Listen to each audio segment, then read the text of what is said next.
3 బ్యారేజీల ప్రణాళిక నిర్మాణం, పూర్తి నిర్వహణ మరియు నిర్వహణలో జరిగిన అవకతవకలు మరియు అక్రమాలకు ప్రత్యక్షంగా మరియు పరోక్షంగా జవాబుదారిగా అప్పటి ముఖ్యమంత్రి చంద్రశేఖరరావు గారు వ్యవహరించారు.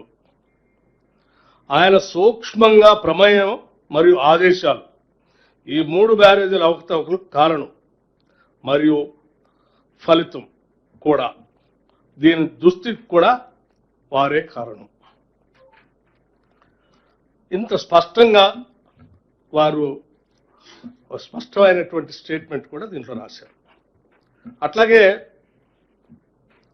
అప్పటి ముఖ్యమంత్రి 31/3/2016 ఆనాడు మీ అందరు గుర్తుండి ఉంటుంది, రాష్ట్ర శాసనసభలో ఒక పవర్ పాయింట్ ప్రజెంటేషన్ ఇచ్చారు.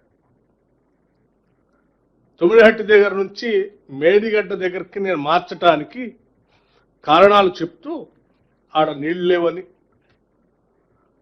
తర్వాత రిటైర్డ్ ఇంజనీర్స్తో కూడినటువంటి ఎక్స్పర్ట్స్ కమిటీ, నిపుణుల కమిటీ సూచనల పరిగణలో తీసుకొని నేను మేడిగడ్డ దగ్గర మొదలు పెడుతున్నానని చెప్పి శాసనసభలో కూడా వారు చెప్పారని చెప్పటం కాకుండా, ఆ చెప్పింది కూడా వాస్తవం కాదు అని చెప్పి చాలా స్పష్టంగా వీరు ఈ జ్యుడిషియల్ రిపోర్ట్లో, కమిషన్ రిపోర్ట్లో స్పష్టంగా చెప్పారు.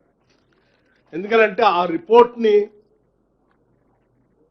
ఆనాటి ముఖ్యమంత్రి గారు పరిగణలో తీసుకోకుండా ఆయన స్వంత నిర్ణయంగా మాత్రమే నిర్ణయం తీసుకున్నారు. కానీ ఆ ఎక్స్పర్ట్స్ కమిటీ ఇచ్చినటువంటి రిపోర్ట్ ఆధారంగా తీసుకున్న నిర్ణయం కాదని చాలా స్పష్టంగా ఈ కమిషన్ రిపోర్ట్లో కూడా చెప్పారు. అంటే ఆనాడు వారు స్వంతగా నిర్ణయం తీసుకోవటమే కాకుండా ఆనాటి శాసనసభను కూడా తప్పుదోవ పట్టించారు. ప్రభుత్వం మరియు అప్పటి ముఖ్యమంత్రిగా శ్రీ కె చంద్రశేఖరరావు మరియు అప్పటి నీటిపారుదల శాఖ మంత్రిగా శ్రీ టి హరీష్ రావు ఉద్దేశపూర్వకంగా నిపుణుల కమిటీ నివేదికను పరిగణించలేదు. అట్లాగే అప్పటి రాష్ట్ర ముఖ్యమంత్రి రాష్ట్ర ప్రయోజనాలకు వ్యతిరేకంగా వ్యవహరించారు మరియు వేల కోట్ల ప్రజాధనంతో నిర్మించిన 3 బ్యారేజీలను రక్షించడానికి నిజాయితీ మరియు మనస్సాక్షి లేని మనసు కలిగిన మనిషిగా ఉన్నారు.